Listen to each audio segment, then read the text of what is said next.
memberikan afirmasi nilai tinggi terhadap misalnya guru yang sudah bersertifikat, yang dikasih poin sampai 100 atau 500 poin itu, banyak guru-guru yang lain nggak mau ikut, karena hampir pasti mereka yang akan lolos, kira-kira begitu. Nah, saya tidak tahu apakah Mas Iwan sudah menghitung ketika basis poin diberikan begitu besar terhadap guru-guru yang bersertifikat, dan itu pasti teman-teman di sekolah-sekolah swasta yang mengabdinya gitu. Karena sekolah negeri susah tadi mendapatkan sertifikasi selama ini. Itulah yang saya kira lalu terus menjadi pertanyaan di bawah yang cukup susah untuk dijelaskan secara objektif melihat persoalannya. Nah, karena itu kita ingin pada tahap berikutnya, setelah kita lakukan evaluasi menyeluruh dari tahap 1 ke 2 rekrutmen ini, nanti pada tahap ketiga ini kita konsolidasikan bersama supaya apa yang kita putuskan, sekali lagi semangatnya seperti disampaikan oleh Mas Menteri, untuk rekrutmen 1 juta ini bisa terlaksana dengan baik, terlebih-lebih bagi teman-teman yang sudah mengabdi lama, baik terutama yang ada di sekolah-sekolah negeri. Kira-kira itu Mas Menteri. Sebelum kita masuk lapsing, saya persilahkan memberikan respon dari apa yang disampaikan oleh teman-teman tadi. Persilahkan Mas. Terima kasih Pak Ketua. Ini berdasarkan catatan saya ada beberapa pertanyaan yang akan saya coba jawab. Yang pertama adalah untuk menekankan sekali lagi bahwa tentunya tidak mungkin guru swasta akan masuk program ini kalau mereka bahagia dalam posisinya saat ini.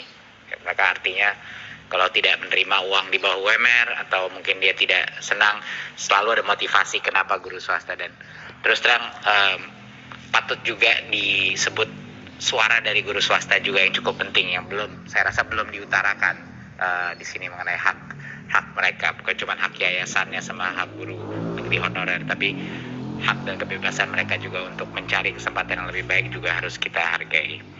Walaupun posisi kami jelas untuk pertama memprioritaskan guru negeri di sekolah induknya. Anggaran DAU, kalau Ibu Bapak melihat tren penyusutan guru PNS tiap tahun, itu penyusutannya sangat besar. Kita mulai dari 1,3 juta di tahun 2019, ekspektasinya ya kalau tanpa tambahan itu penyusutannya sampai dengan 976.000 di tahun 2024, turun terus. Jadi yang nggak pernah dikalkulasi adalah itu bukan cuma naik terus, setiap tahun ada net outflow, keluar pensiun, sakit, hal-hal lain gitu, meninggal, pensiun. Jadi itu adalah kalkulasi yang dilakukan kita gitu. Dan anggaran itu tentunya di masing-masing DAU memfaktorkan juga persentase, tentunya menurut opini saya memfaktorkan persentase berapa yang akan lulus apa tidak gitu berdasarkan data perkiraan. Apapun situasinya, DAU naik apa turun, uang itu sudah dikunci hanya untuk P3K. Jadi mau tidak mau kita harus untuk bisa melepaskan atau membuka anggaran itu, kita harus menyediakan formasi terbesar mungkin.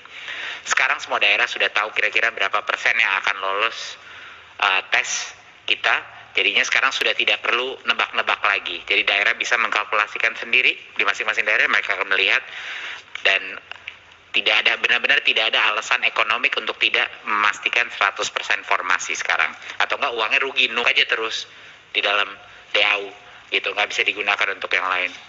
Jadi itu benar-benar harus dipolkan untuk formasi. Saya mungkin ingin klarifikasi sedikit mengenai ronde-ronde P3K. Mungkin ada tadi ada beberapa komen mengenai ini, tapi saya ingin menekankan sekali lagi, ini bukan ronde 3 selesai ya. Ini terus berulang-ulang. Tiap tahun kita akan ada 3 ronde, 2, 3 ronde, dan lain-lain. Ini adalah proses gitu. Kita mencapai ini harapannya ya kita mencapai di 2024. Tapi ini adalah ongoing proses yang akan terus kita laksanakan. Jadi bukan seperti ini udah kesempatan terakhir, iya. Karena menurut saya ada beberapa... Iya terus. tiap ronde kita bisa begini. Jadi nggak apa-apa, memang keseruan kita mengoptimalisasi proses ini. Yang penting kan terus maju kan Bapak Ibu. Yang penting maju kita. Iya, iya. Jadinya tahun depan pasti akan ada kita kasih ronde-ronde lagi gitu. Jadi bukannya ini ronde ketiga selesai, tahun ini harapannya 3 ronde dan selanjutnya. Jadi takut ada mispersepsi di masyarakat kayak ronde ketiga tuh kayak yang terakhir. Bukan, sama sekali tidak. Akan selalu ada kesempatan. Tadi ada pertanyaan, maaf ya, KIPK tadi mengenai kenapa ada perbedaan di tahun ini. Ya memang target kita harapannya untuk menambahkan target kita dari yang 633.000, harapannya kita bisa naik mungkin sampai 767.000. Ya memang tidak seperti yang sama mahasiswa baru. Ya KIPK kuliah nggak bisa memang karena anggarannya nggak cukup. Ini kita untung-untung nih dapat kalau bisa ditambahkan, tapi tentunya itu akan selalu kita prioritaskan. Lalu di daerah T tadi pertanyaan mengenai banyak yang nggak laku. Banyak sebenarnya daerah khusus yang sudah mendapat tunjangan khusus. Lumayan itu udah dua kali lipat ya kalau nggak salah ya Mas Iwan. Ya tunjangan. Jadi tapi tetap aja bukan cuma uang ini masalahnya. Seluruh disrupsi dari hidupnya, kualitas hidup itu buat orang-orang kita tuh sangat penting, bukan hanya uang. Mau ditawarin berapapun untuk dia tinggal di situ, banyak yang masih aja nggak mau. Jadi ini adalah hal yang harus kita pecahkan permasalahan ini dari berbagai sudut. Ini cukup rumit. Tapi ini salah satunya yang sedang kita pikirkan sebenarnya gimana sih kalau anak yang lulus PPG itu kalau bisa dia melakukan 1-2 tahun di daerah-daerah seperti ini sebagai awal dari karir dia, sama kayak dokter ada penugasan. Itu mungkin salah satu ide yang sedang kita pikirkan. Insya Allah bisa terjadi, tapi belum bisa saya jamin. Mengenai siap tidak siap untuk kurikulum, ini saya harus sedikit memperjelaskan ya, mengklarifikasi. Jadinya kalau kita bikin satu kurikulum aja semua orang dipaksa, nanti terjadi yang di 2013. Kita pun nggak dapat masukan kurikulum itu ada yang aspek baik apa tidaknya, nggak ada yang semua merasa terancam, semua merasa tertekan, dan dari tahun itulah keluar itu kata ganti menteri, ganti kurikulum. Kita nggak mau itu terjadi lagi. Jadi ini bukan masalah pemerataan dalam keadilan. Yang siap itu bukan kita yang menentukan. Yang siap adalah kepala sekolah dan guru-gurunya. Kalau saya merasa kepengen berubah, silakan. Karena alasannya tidak ada gunanya kurikulum prototipe untuk orang yang tidak kelompok guru dan kepala sekolah yang tidak mau melakukan perubahan, nggak ada gunanya. Mau dipaksa sebaik apapun, tidak ada gunanya. Ini membutuhkan keinginan dari orang di dalam sekolah itu, orang-orang dewasa untuk melakukan perubahan. Nah itu akan tercapai, tapi makan waktu. Dia harus melihat tetangganya melakukan kurikulum itu. Dia harus melihat di desa sebelah ada sekolah penggerak yang sedang melakukan itu. Dia harus melihat lewat sosmed, wah seru tuh kayaknya tuh. Jadi ini adalah proses organik yang akan jauh lebih efektif daripada dipaksa 300.000 sekolah tiba-tiba ganti kurikulum yang terjadi seperti sekarang gitu. Kita buka-bukaan aja deh. Banyak dari hal kurikulum 2013 yang sekarang sangat sulit dipahami oleh guru-guru. Sangat sulit dan sangat bebannya sangat tinggi gitu. Ada berbagai macam isu kritis. Bapak, Ibu terus dikasih tahu laporan dari guru-guru dan kepala sekolah mengenai masalah yang dihadapi. Jadinya inilah alasan kenapa kita tidak ingin mengulangi. Kita ingin kurikulum prototipe itu menjadi benar-benar pilihan. Saya memilih ingin ini. Lalu ownership dan rasa kepemilikannya itu akan jauh lebih tinggi. Ya, tentunya kita akan selalu mendamping, tapi sekolah penggerak tidak akan mungkin sampai. Memang benar, nggak mungkin kita membesarkan sekolah penggerak sampai seluruh sekolah. Sekolah penggerak adalah sekolah yang akan nantinya menggandeng sekolah-sekolah lain untuk menjadi obor perubahan. Dia akan menjadi platform untuk sekolah-sekolah di sekitarnya dia. Ini akan saya kaji mengenai kaum disabilitas yang nggak boleh divaksin.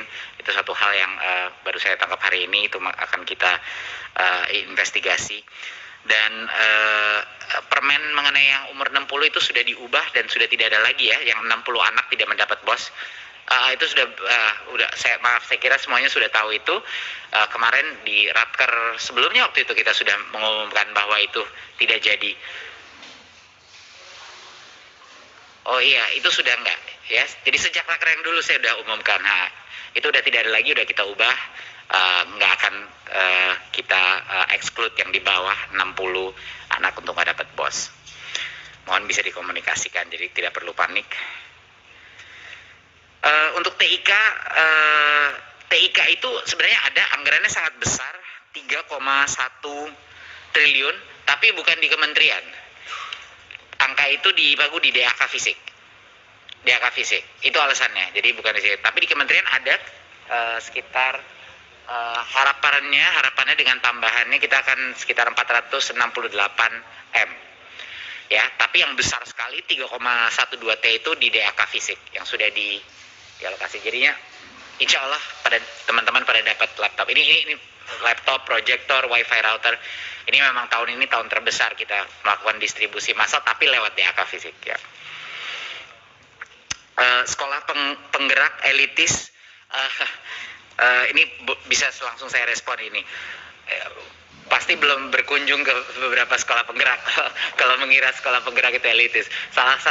Banyak sekali sekolah-sekolah penggerak kita itu sekolah-sekolah di daerah yang paling miskin, yang rankingnya rendah dan lain-lain, tapi kita pilih karena motivasi daripada kepala sekolahnya dan gurunya luar biasa. Jadinya itu sama sekali tidak betul. Mohon bisa dicek, silakan datang ke lapangan mengunjungi sekolah penggerak. Itu bukan sekolah-sekolah favorit, sampai di ujung-ujung pelosok-pelosok ada sekolah-sekolah penggerak, dan memang kita pilih secara distribusi normal, bukan masalah prestasi mereka. Jadinya kebalikannya, ini kebalikannya sekolah favorit. Sekolah penggerak itu bukan sekolah favorit, karena model kita harus berhasil di berbagai macam situasi. Iya, saya rasa itu yang bisa saya sampaikan. Kalau dari tim saya mau ada tambahan, silakan Bu Ardi. Terima kasih Pak Menteri. Izin Bapak Ibu pimpinan dan anggota dewan menambahkan beberapa informasi. Pertama terkait dengan data-data seperti rata-rata lama sekolah dan harapan lama sekolah. Bapak dan Ibu sekalian, untuk rata-rata lama sekolah itu menghitung rata-rata lama sekolah penduduk usia 25 tahun ke atas. Jadi lansia pun masuk dalam perhitungan. Oleh karena itu memang angkanya menjadi cukup berbeda dengan